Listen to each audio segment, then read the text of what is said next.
ಇತ್ತೀಚಿನ ಸಂಚಿಕೆಗಳನ್ನು ಜಾಹೀರಾತಿನ ಕಿರಿಕಿರಿ ಇಲ್ಲದೆ ನೋಡಿ.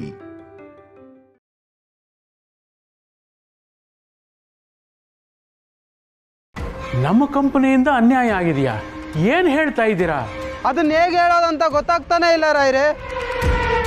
ದೇವ್ರು ಕೊಟ್ಟರು ಪೂಜಾರಿ ಕೊಡಲ್ಲ ಅನ್ನೋ ಗಾದೆ ಇದೆಯಲ್ಲ, ಹಾಗಾಗಿದೆ ನಮ್ಮ ಪರಿಸ್ಥಿತಿ. ಅದಕ್ಕೆ ದೇವ್ರನ್ನ ಹುಡ್ಕೊಂಡು ಗರ್ಭಗುಡಿಗೆ ಬಂದಿದ್ದೀವಿ. ನೀವು ನಿಮ್ಮ ಕಂಪ್ನಿ ವ್ಯವಹಾರನ ನಿಮ್ಮ ಮಳೆಯನ್ನು ವಹಿಸಿದಿರಲ್ವಾ, ಯಾವುದು ಸರಿಯಾಗಿ ನಡೀತಿಲ್ಲ.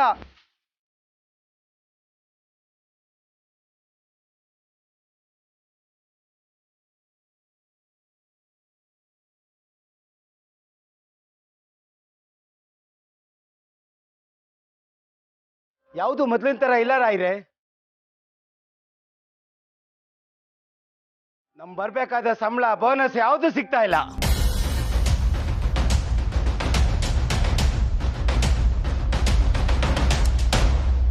ಪ್ರತಿ ಸಲ ಏನಾದರೂ ಒಂದು ಹೆಚ್ಚು ಕಡಿಮೆ ಆಗ್ತಾ ಇದೆ. ಪ್ರತಿ ತಿಂಗಳು ಸಂಬಳ ಕೊಡಿ ಅಂತ ಗೋಗರಿಬೇಕಾದ ಪರಿಸ್ಥಿತಿ ಬಂದಿದೆ.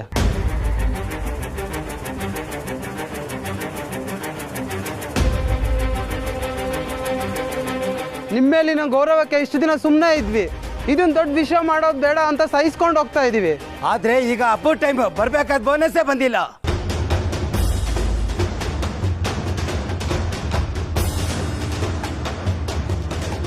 ಆದ್ರೆ ನಮ್ಗೆ ವಿಧಿ ಇರ್ಲಿಲ್ಲ ರಾಯ್ರೆ. ನಿಮ್ಮ ಹಿಂದೆ ನಡೀತಾ ಇರೋದನ್ನ ನಿಮ್ಮ ಗಮನಕ್ಕೆ ತರೋಣ ಅಂತ ಇಲ್ಲಿಗೆ ಬಂದ್ವಿ.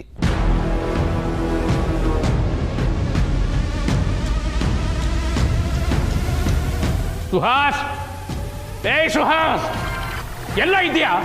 ಬರ ಈಚೆ. ಬಂದೆ ಮಾವ.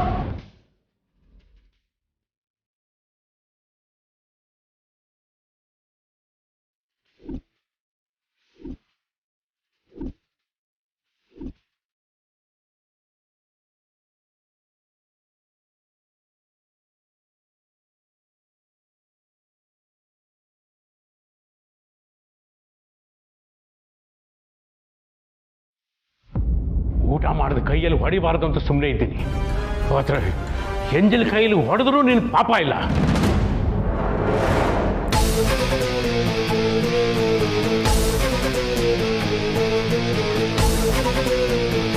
ಏನಾಯ್ತು? ಯಾರು ಬಂದಿದ್ರು? ಸುಹಾಸ್ ಮೇಲೆ ಯಾಕೆ ಕೂಗಾಡ್ತಿದ್ದೀರಾ? ಕೂಗಾಡ್ದೆ ಏನ್ ಮಾಡಲಿ? ಇಂಥ ಹಳ್ಳಿಯನ್ನು ಪಡೆಯೋದಕ್ಕೆ ಪುಣ್ಯ ಮಾಡಿದ್ವಿ. ಹಳಿಯ ಮನೆ ತೊಳೆಯ ಅನ್ನೋ ಗಾದೆ ಇದೆಯಲ್ಲ, ಅದಕ್ಕೆ ಅನ್ವರ್ಥನಾಮ.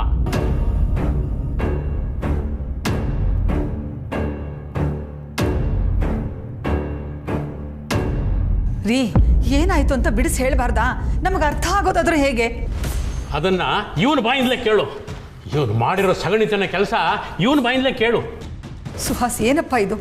ಏನು ಇವ್ರು ಹೇಳ್ತಿರೋದು? ನಂಗೆ ಗೊತ್ತಿಲ್ಲ ಅತ್ತೆ, ಇವ್ರು ಏನು ಹೇಳ್ತಿದ್ದಾರೆ ಅಂತ ನಂಗೆ ಅರ್ಥನೇ ಆಗ್ತಿಲ್ಲ. ಆಹಾ, ಅರ್ಥ ಆಗ್ತಿಲ್ವಂತೆ. ಮೋಸಗಾರ, ಮೋಸಗಾರ.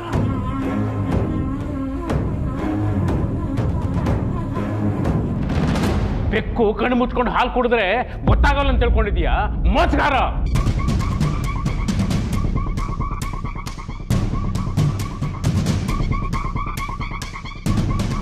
ಅಪ್ಪ, ಸುಮ್ಮನೆ ಏನೇನೋ ಮಾತಾಡಬೇಡಿ. ನನ್ನ ಗಂಡನ ಬಗ್ಗೆ ಇನ್ನೊಂದು ಮಾತಾಡಿದ್ರು ನಾನು ಸುಮ್ಮನೆ ಇರೋದಿಲ್ಲ. ಮುಚ್ಚು ಬಾಯಿ. ಇವನು ಏನ್ ಮಾಡಿದಾನೆ ಗೊತ್ತೇನಮ್ಮ?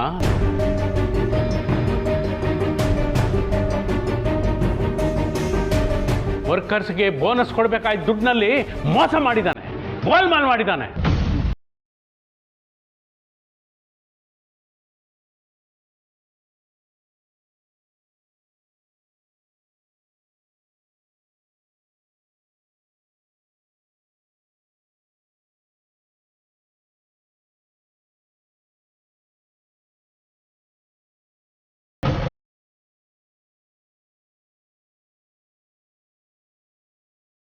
ಅದು ಅವರಿಗೆ ತಲುಪೇ ಇಲ್ಲ. ನಮ್ಮ ಇಷ್ಟು ವರ್ಷದ ಮಾನ ಮರ್ಯಾದೆ ಘನತೆನೆಲ್ಲ ಮಣ್ಣು ಪಾಲು ಮಾಡಿಬಿಟ್ಟಿದ್ದಾನೆ.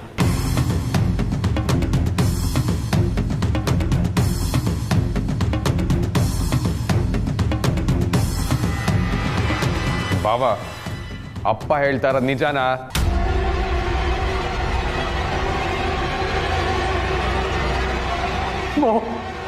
ಮಾವ ಕ್ಷಮಿಸಿ ಮಾವ.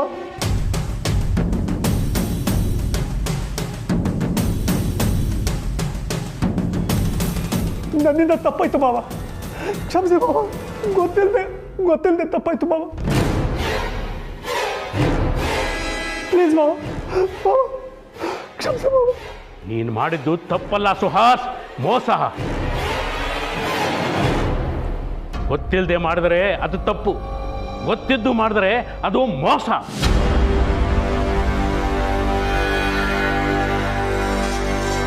ನಿನ್ನಂತ ಮೋಸಗಾರರಿಗೆ ನಮ್ಮ ಮನೆಯಲ್ಲಿ ಒಂದು ಕ್ಷಣನೂ ಜಾಗ ಇಲ್ಲ.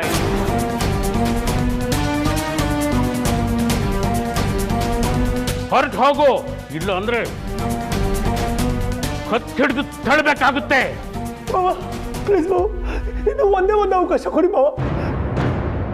ಕ್ಷಮಿಸುವಷ್ಟು ಒಳ್ಳೆಯವನಲ್ಲ. ಮೊದಲು ನನ್ನ ಕಾಲು ಬಿಡು.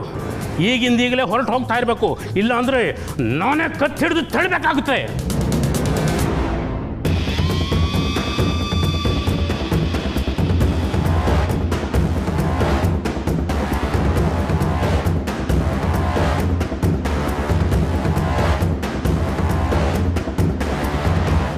ಅಪ್ಪ ಇದನ್ನು ಕೇಳೋ ಪರಿಸ್ಥಿತಿನಲ್ಲಿಲ್ಲ. ಇದನ್ನು ಹುಷಾರಾಗಿ ಹ್ಯಾಂಡಲ್ ಮಾಡಬೇಕು. ಅಕ್ಕ, ಇಂಥವನು ನಮ್ಮನೇಲಿ ಇರ್ಬೇಕಾ? ನಿನ್ ಗಂಡನ್ಗೆ ಅಪ್ಪನ ಕಾಲ್ ಬಿಡಕ್ಕೆ ಹೇಳು.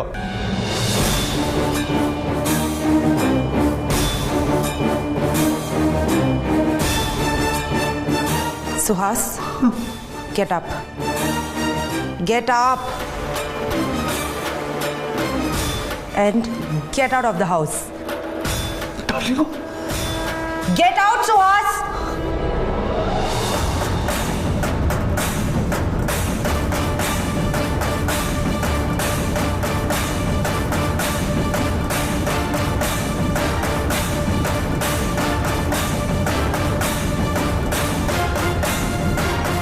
ಅಪ್ಪ, ಯು ಆರ್ ರೈಟ್. ಇವನು ನಮ್ಮನೆಯಲ್ಲೇ ಇದ್ಕೊಂಡು ನಮಗೆ ಮೋಸ ಮಾಡಿದ್ದಾನೆ.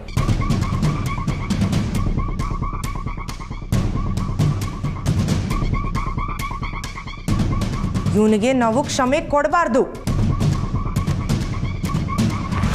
ಹೋಗು ಸುಹಾಸ್.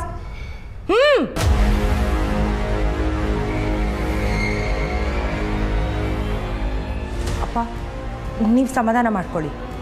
ಅವ್ನು ಮಾಡಿದ ತಪ್ಪಿಗೆ ಅವನಿಗೆ ಸರಿಯಾದ ಶಿಕ್ಷೆನೇ ಆಗ್ತಿದೆ. ನಿನಗೂ ಶಿಕ್ಷೆ ಆಗುತ್ತೆ. ನಿನ್ನ ಗಂಡನಿಗೆ ಇಲ್ಲಿ ಜಾಗ ಇಲ್ಲ ಅಂದಮೇಲೆ ನಿನಗೂ ಇಲ್ಲಿ ಜಾಗ ಇಲ್ಲ. ನೀನು ಅವನ ಜೊತೆ ಹೊರಟೋಗು. Get lost.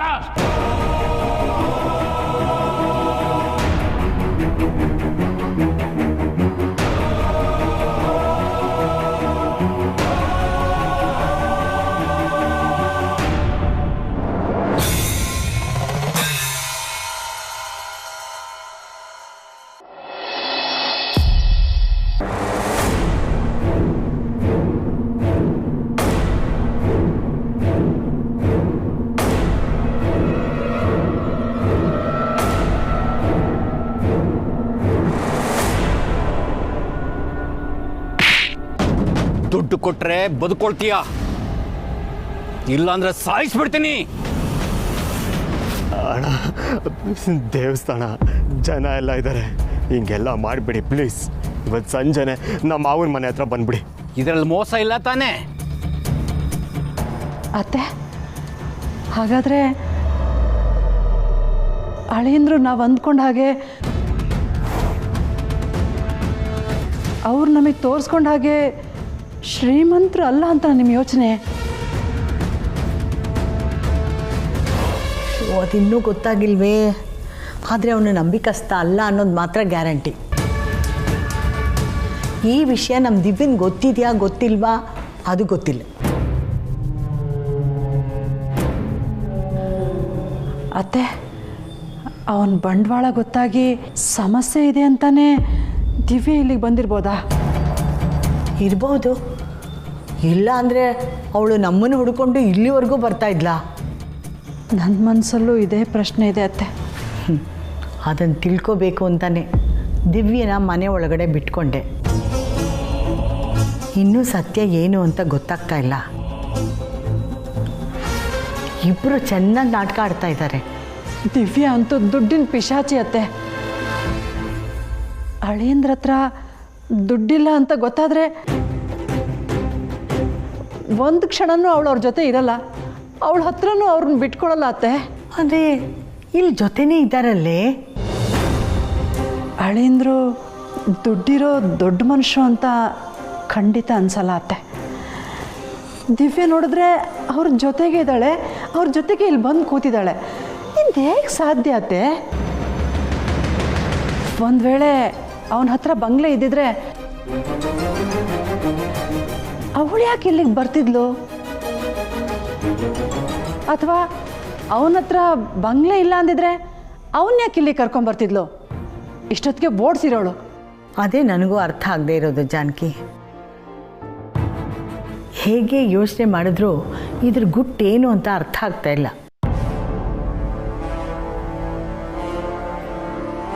ಇರಲಿ, ನೋಡೋಣ. ನಾಳೆ ಈ ಅನುಮಾನಕ್ಕೆಲ್ಲ ಒಂದು ಅಂತ್ಯ ಹಾಕ್ತೀನಿ.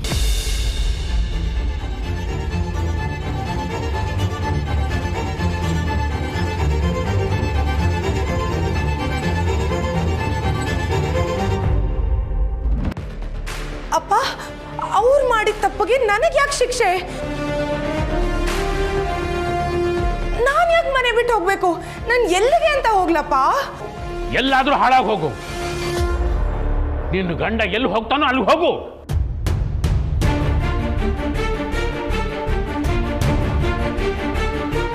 ಅಪ್ಪ, he doesn't have his own house ಅಪ್ಪ.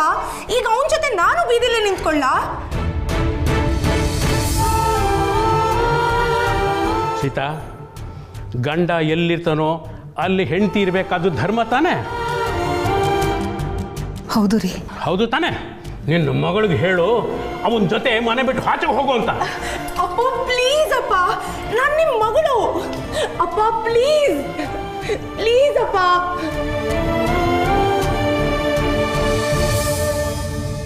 ರೀ, ಒಂದೇ ಒಂದು ಅವಕಾಶ ಕೊಡಿ ಅವ್ರಿಗೆ.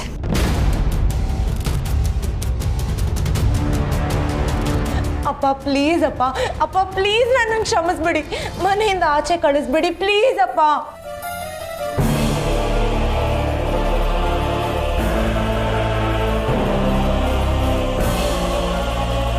ಮಾವ, ಮಾವ ಪ್ಲೀಸ್ ಮಾವ, ಮಾವ ನೀವೇ ನಮ್ಮ ಕೈ ಬಿಟ್ಟರೆ ನಾವು ಎಲ್ಲಿಗೆ ಹೋಗ್ಬೇಕು ಮಾವ?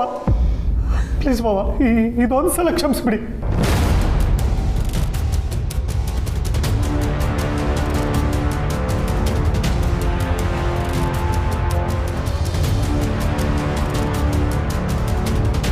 ರೀ, ಏನೋ ತಪ್ಪು ನಡೆದು ಹೋಗಿದೆ, ಅಷ್ಟೊಂದು ಕೇಳ್ಕೋತಿದ್ದಾರೆ, ಇದೊಂದ್ಸಲ ಕ್ಷಮಿಸ್ಬಿಡಿ. ಇದರಲ್ಲಿ ನೀನು ಮತ್ತೆ ಬಾಯಿ ಹಾಕ್ಬೇಡ ಸೀತಾ. ನನ್ನ ಡಿಸಿಷನ್ನು ಫೈನಲ್ಲು.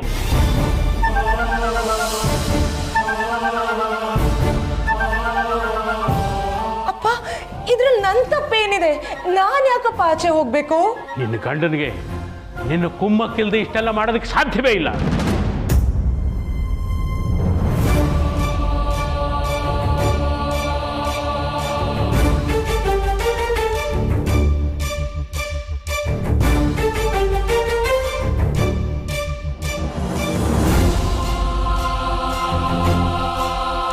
ನೀವಿಬ್ಬರು ಮಾಡೋ ಅಪಚಾರಗಳಿಗೆ ಸಣ್ಣ ಪುಟ್ಟದ್ದು ಅಂತ ತಿಳ್ಕೊಂಡು ನಾನು ಸುಮ್ಮನೆ ಇದ್ದೆ.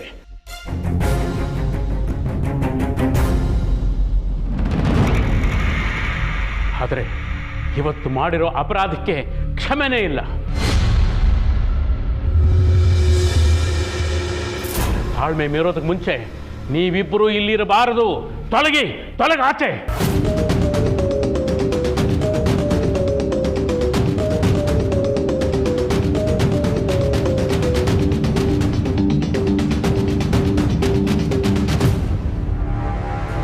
ರಾಯ್ರೆ, ಏನು? ಒಂದೇ ಒಂದು ನಿಮಿಷ, ನಾನು ನಿಮ್ಮ ಹತ್ರ ಮಾತಾಡಬೇಕು. ಸರಿ.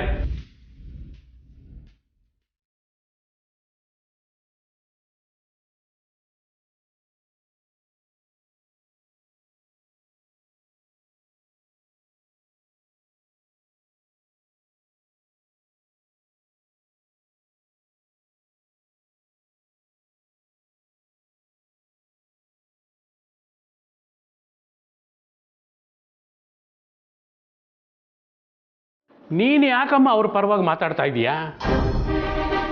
ನಿನ್ನ ಮೇಲೆ ಅವ್ರು ಎಷ್ಟು ದ್ವೇಷ ಸಾಧಿಸ್ತಾರೆ ಅನ್ನೋದು ಮರೆತು ಬಿಟ್ಟಿಯಾ? ಅವರು ತಪ್ಪು ಮಾಡಿದ್ದಾರೆ, ಅದು ಅಲ್ಲದೆ ನಮ್ಮ ಫ್ಯಾಕ್ಟ್ರಿ ವರ್ಕರ್ಸ್ಗೆ ದೊಡ್ಡ ಅನ್ಯಾಯ ಮಾಡಿದ್ದಾರೆ.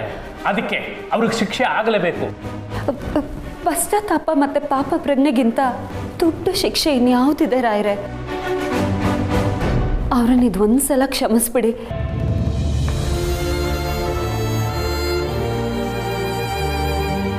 ತಪ್ಪು ಯಾರು ಮಾಡಲ್ಲ ರಾಯರೇ, ಎಲ್ಲರೂ ಮಾಡ್ತಾರೆ. ಇವರೊಂದು ಸ್ವಲ್ಪ ದೊಡ್ಡ ತಪ್ಪು ಮಾಡಿದ್ದಾರೆ ಅಷ್ಟೇ. ಆದರೆ ನೀವು ದೊಡ್ಡವರು,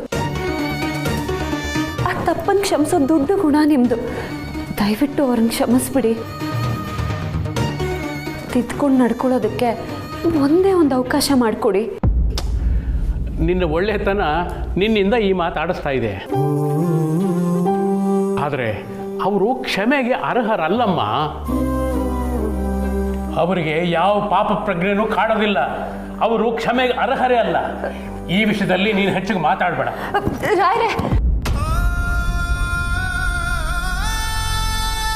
ಸತ್ಯ, ಅವ್ರ ಪರವಾಗಿ ನೀನು ಯಾಕಮ್ಮ ನನ್ನ ಕಾಲು ಹಿಡ್ಕೋತೀಯಾ?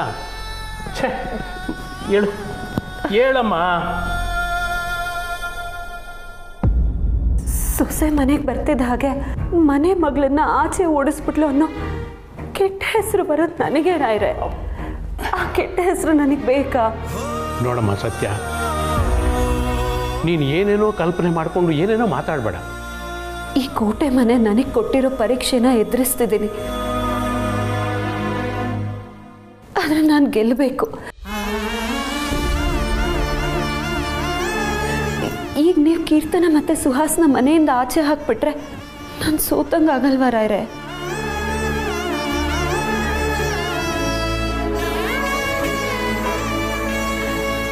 ನಾನು ಸೋಲ್ಬೇಕಾ? ಇದು ನನ್ನ ಸ್ವಾರ್ಥ ಅಂತನಾದರೂ ಅಂದ್ಕೊಳ್ಳಿ, ಇಲ್ಲ ನಿಮ್ಮ ಮಗಳು ಬೇಡ್ತಾ ಇರೋ ಭಿಕ್ಷೆ ಅಂತನಾದರೂ ಅಂದ್ಕೊಳ್ಳಿ. ದಯವಿಟ್ಟು ಇದು ಒಂದು ಸಲ ಅವ್ರನ್ನ ಕ್ಷಮಿಸ್ಬಿಡಿ. ಸತ್ಯ ಸತ್ಯ, ಹೀಗೆಲ್ಲ ಮಾತಾಡಿ ನನ್ನ ಕಟ್ಟು ಹಾಕ್ತಾ ಇದೆಯಾ ಮಗಳೇ? ರಾಯ್ರೆ, ನಿಮಗೆ ನೆನಪಿದೆಯಾ ಮದುವೆ ಟೈಮ್ನಲ್ಲಿ ನೀವು ನನಗೊಂದು ಮಾತು ನಡೆಸ್ಕೊಡೋದಕ್ಕೆ ಹೇಳಿದ್ರಿ. ನಿಮ್ಮ ಮಾತಿಗೆ ಬೆಲೆ ಕೊಟ್ಟು ಅದನ್ನು ನಾನು ನಡೆಸ್ಕೊಟ್ಟಿದ್ದೀನಿ.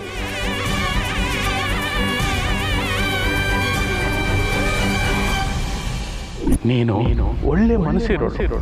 ನೀನು ನನ್ನ ಮಗನ ಕೈ ಹಿಡಿದ್ರೆ ಅವನನ್ನ ಖಂಡಿತ ಚೆನ್ನಾಗಿ ನೋಡ್ಕೋತೀಯ ಅನ್ನೋ ನಂಬಿಕೆ ನನಗಿದೆಯಮ್ಮ.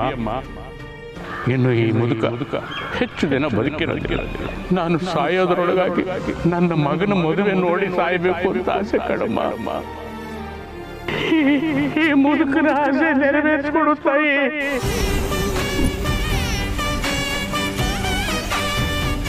ಈಗ ಅದೇ ಜಾಗದಲ್ಲಿ ನಿಂತು ನಾನು ನಿಮ್ಮ ಹತ್ರ ಕೇಳ್ಕೊತಾ ಇದ್ದೀನಿ, ದಯವಿಟ್ಟು ಈ ಕೋರಿಕೆ ನಡೆಸ್ಕೊಡಿ. ಅವರಿಬ್ಬರನ್ನ ಕ್ಷಮಿಸ್ಬಿಡಿ ರಾಯ್ರೆ. ಮದುವೆ ಟೈಮಲ್ಲಿ ಏನಾಗಿತ್ತು? ಇವಳು ಯಾವ ವಿಷಯದ ಬಗ್ಗೆ ಮಾತಾಡ್ತಾ ಇದ್ದಾಳೆ? ಹಾಗಾದರೆ ಈ ಮದುವೆ ಹಿಂದೆ ಏನೋ ಗುಟ್ಟಿದೆ ಅಂತಾಯ್ತು.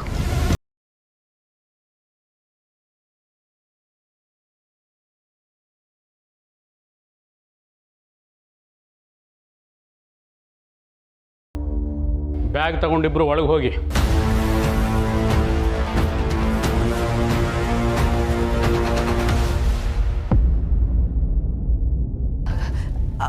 ಅಪ್ಪ, ನೀವು ನನ್ನನ್ನು ಕ್ಷಮಿಸ್ಬಿಟ್ರಾ? ಕ್ಷಮೆಗೆ ನೀವು ಅರ್ಹರಲ್ಲ. ಆದರೂ ನಿಮ್ಮಿಬ್ಬರಿಗೂ ಒಂದು ಅವಕಾಶ ಕೊಡ್ತಾ ಇದ್ದೀನಿ. ನಿಯತ್ತಾಗಿ ನಡೆದ್ರೆ ಈ ಮನೇಲಿ ನಿಮ್ಮಿಬ್ಬರಿಗೂ ಜಾಗ ಇಲ್ಲ ಅಂತಂದರೆ ಮುಂದೊಂದು ದಿನ ಈ ಮನೆಯಿಂದ ಹೊರಗೆ ಹೋಗ್ಬೇಕಾಗತ್ತೆ. ನಂಗೆ ಗೊತ್ತಿತ್ತು ಮಾವ, ನಂಗೆ ಗೊತ್ತಿತ್ತು ನೀವು ಖಂಡಿತ ನನ್ನನ್ನು ಕ್ಷಮಿಸ್ತೀರ ಅಂತ. ನಿಮ್ಮ ತುಂಬ ತುಂಬ ದೊಡ್ಡ ಮನಸ್ಸು ಮಾವ. ಗ್ರೇಟ್, ನೀವು ಗ್ರೇಟ್.